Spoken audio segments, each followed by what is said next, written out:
çoğu bize mesaj attı. Abi beni de dolandırdı diyor.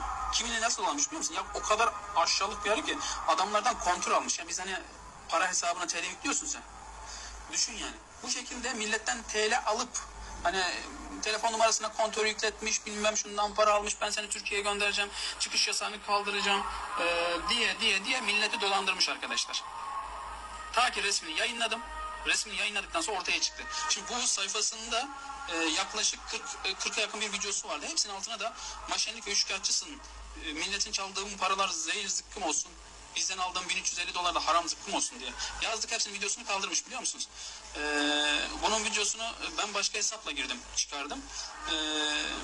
Siz olun arkadaşlar. Bu videoyu beğenin, paylaşın ve bunun gibi Türkmenistan'da hırsızlık yapan, rüşvet yiyen, milleti dolandıran, Türkmenleri dolandıranlar öncelikle ifşa edin ki böylelikle sizin Türkmenistan'daki çoğu düzen düzelsin arkadaşlar. Eğer siz bu görüntüleri paylaşmasanız bunun gibileri şartlık denilen bu şerefsizler gibi devletin ismini kullanıp milleti sömürmeye devam edecek.